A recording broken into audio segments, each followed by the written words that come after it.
We're coming to you live from our Auckland Park studios. This is Prime News on SABC 3. Here are the top stories making headlines. South Africa continues to condemn the horrific events of October 7th, where innocent Israeli citizens were killed. Minister of International Relations and Cooperation Ronald Lamola says Israel can exist side by side in peace with a viable and fully independent Palestinian state. The Rodipoort Magistrates Court has denied bail to 31-year-old Tiffany Meek, who is charged with the murder of her 11-year-old son, Jaden Meek.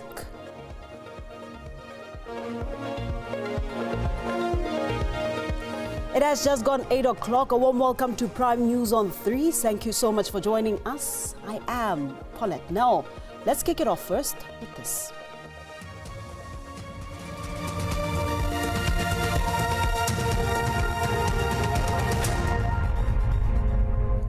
International Relations Minister Ronald Lamola says the nations of the world must recognize the independence of the State of Palestine. He was addressing the plenary of the United Nations General Assembly Two-State Solution Conference in New York. The minister called for an immediate ceasefire of hostilities between Ramallah and Tel Aviv, a true commitment to peace. With calls here, including from the Secretary-General, for the conference to serve as a decisive turning point that catalyzes irreversible progress towards ending Israel's occupation and realizing a viable two-state solution. Minister Lamola echoed the sentiment, arguing that the focus on a real path to a lasting peace had to prevail. The conference takes place at a time when we are witnessing the destruction of Gaza, its people, and in real time. In a brazen and wanton act of genocide in full view of the world, South Africa continues to condemn the horrific events of October 7th, where innocent Israeli citizens were killed.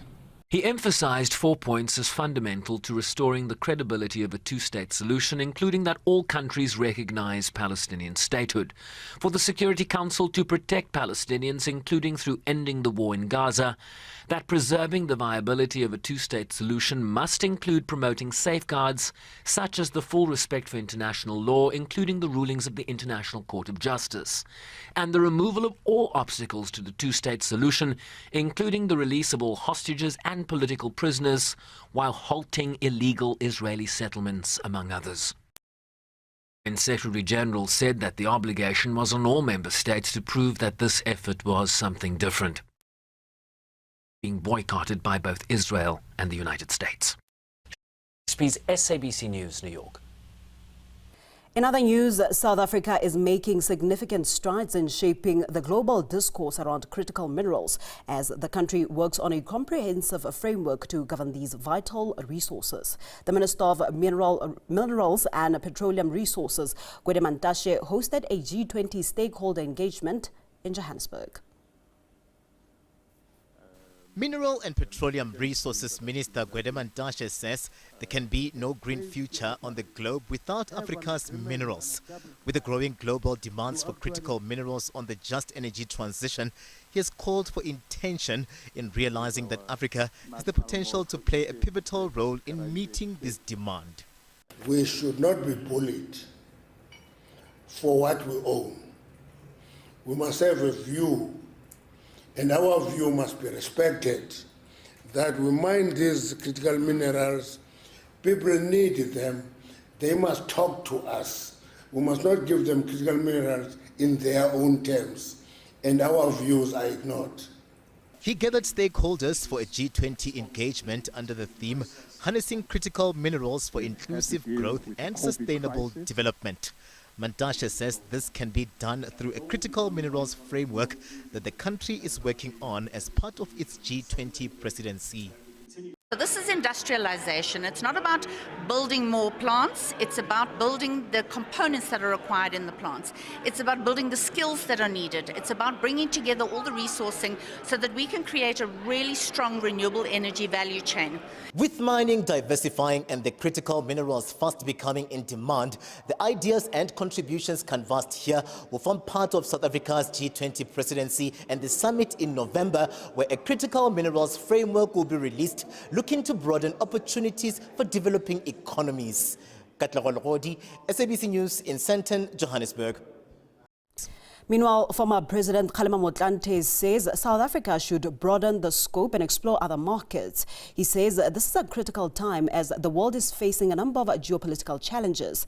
Motlanthe hosted a winter seminar in Johannesburg. It focused on a number of issues ahead of the sweeping tariffs announced by the United States of America that may affect many countries, including South Africa.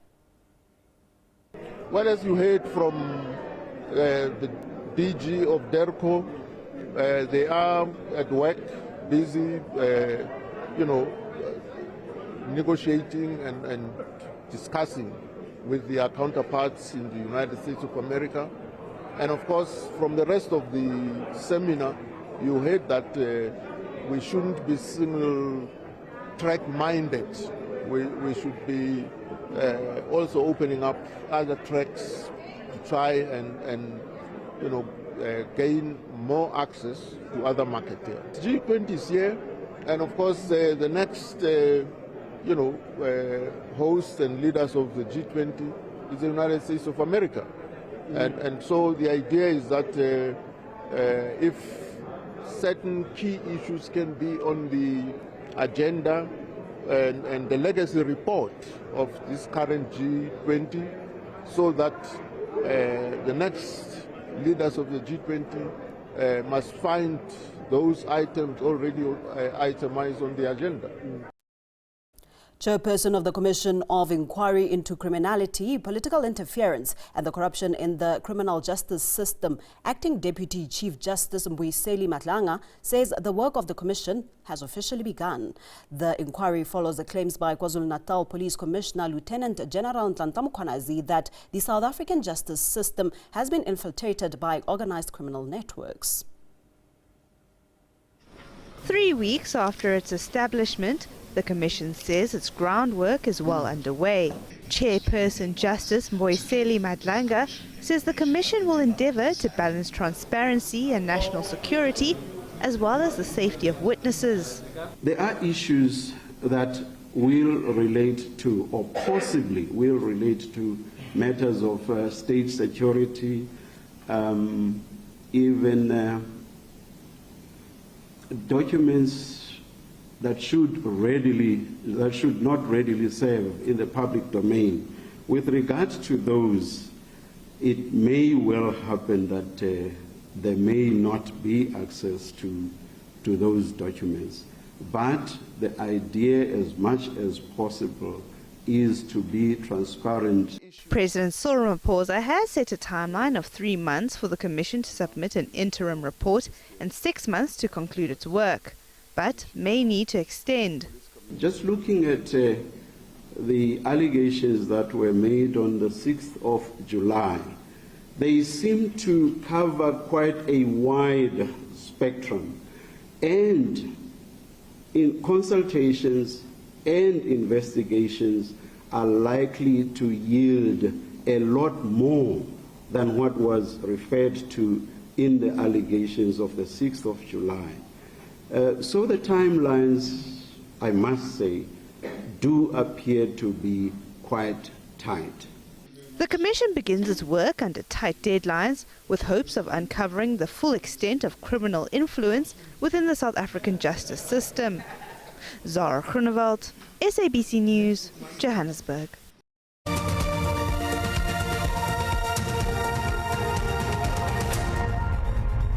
Thank you for staying with us. Let's now shift gears to matters in the courts. The bail application of Tiffany Meek, the woman accused of the murder and the obstruction of justice in connection with the death of her 11-year-old son, was heard in the Roodepoort Magistrates Court today.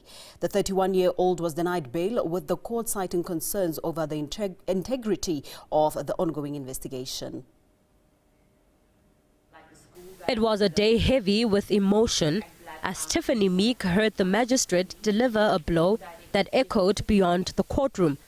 A distressed and anxious Meek shed tears as her bail was denied.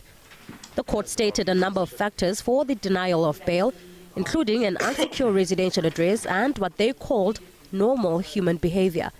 The 31-year-old is accused of obstructing justice and misleading police in their investigation into his son's tragic death. Her legal defense, unsurprisingly steadfast in their belief that the real perpetrator is still out there. She feels she's been betrayed. She feels that the fact that she knows she is innocent and somebody else is out there, the next victim is going to be another child or another parent who has to go through the same thing that she is going through. Despite the inconclusion of the investigation by the police, the prosecution is confident in a conviction once trial starts. With the evidential material that we have so far in the docket, we are confident that there are prospects of a successful prosecution. Outside court, some of those who assisted Meek in searching for little Jaden when he was reported missing celebrated the judgment. While the matter has been postponed to September for further investigation, it is now up to the state to prove Meek's guilt in the murder charge. Lopang Alamu, SABC News, Johannesburg. The case against 4 men arrested in connection with the murder of Oupa Johnson Foka, popularly known as DJ Somebody, and 2 of his bodyguards has been postponed at the Alexandra Magistrates Court in the north of Johannesburg. The accused, including the alleged mastermind Katiso KT Molefe, were arrested in Gauteng earlier this month by the police's political killing task force.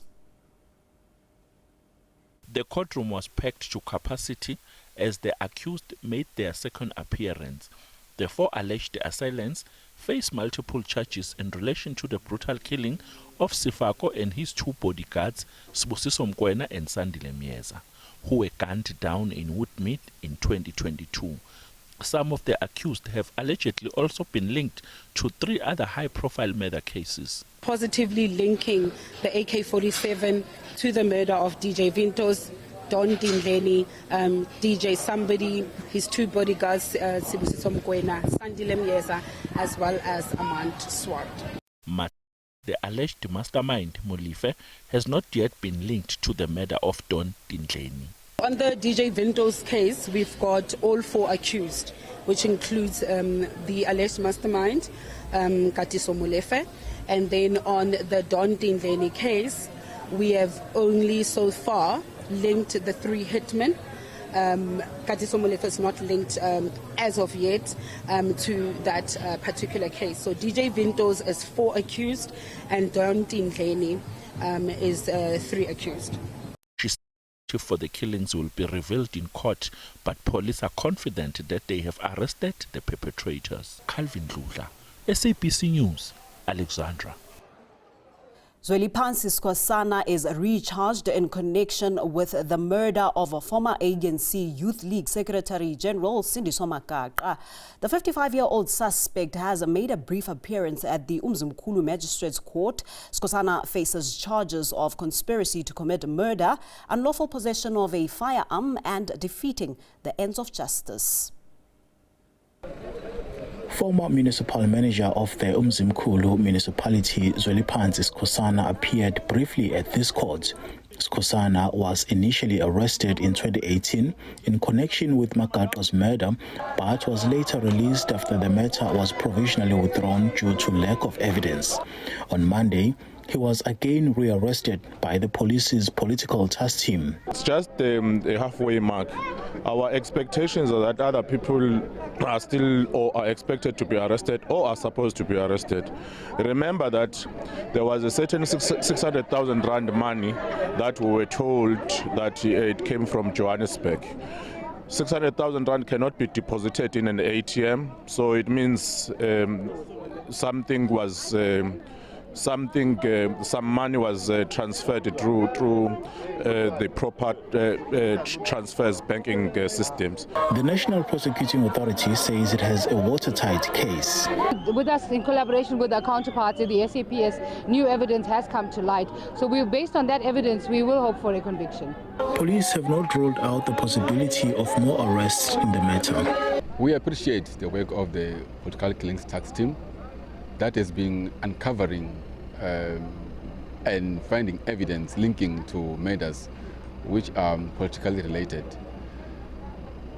The team is there for that, to ensure that those who kill others for political reasons are taken to book. Simpiwe Makanya, SABC News, Umzimkhulu. The families of the 18 people who were murdered in Lusiki in the Eastern Cape last year have raised concerns about another postponement in the trial of the 6 men accused of the mass murder. The 6 accused made a brief appearance in the Lusiki District Court.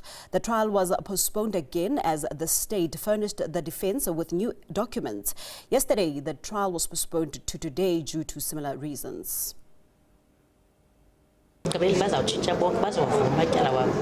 will plead guilty. They will be binded by the one who admitted that he did the crime. The way he spoke yesterday showed that he is admitting. This is because he was working with them in whatever they did.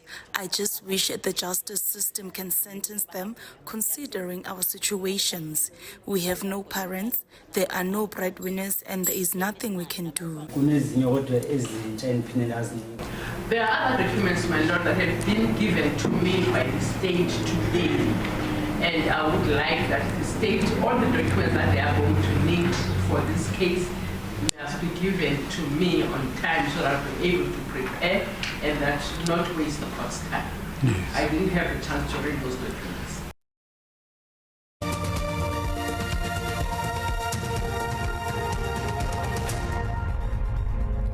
Welcome back to this now. A 25-year-old suspected drug trafficker has been arrested at OR Tambo International Airport. The suspect, who flew into South Africa from Sao Paulo, Brazil via Doha, was found with cocaine bullets worth over 4.2 million rand a short while ago. According to police, the suspect was intercepted shortly after landing. He was also taken for a medical examination to check if he had swallowed drug-filled pellets. Police say this is part of the ongoing efforts to dismantle international drug syndicates. Of the trafficker's luggage led police to uncover about 10 kilograms of cocaine with an estimated value of 4.2 million rand. SABC continues to record commendable successes in dismantling transnational drug syndicates operating between South Africa and other countries. Through targeted intelligence-led operations, more than 25 drug traffickers were arrested since the beginning of the year at this port of entry. All right, time now to check out what the weather has in store for us. Over to the weather desk.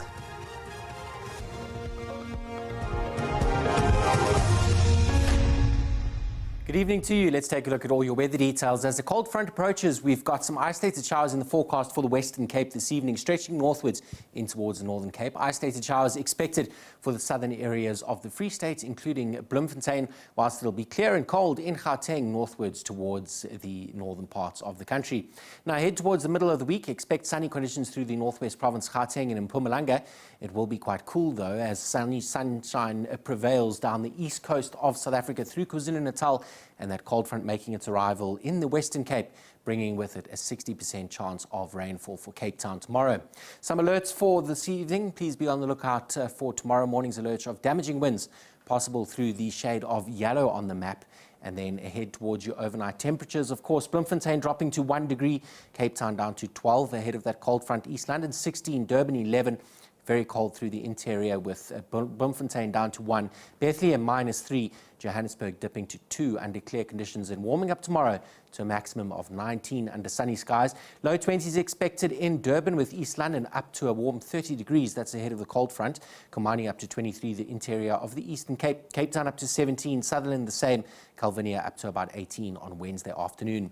Now ahead towards Thursday, it remains cool in the Western Cape, but widespread showers expected behind the cold front. Be on the lookout for the potential of a snowfall through the high ground of the Western Cape on Thursday, whilst it remains sunny in the northern parts of the country, but cold temperatures expected in the Free State and across Lesotho. That's it from me. Have a good evening.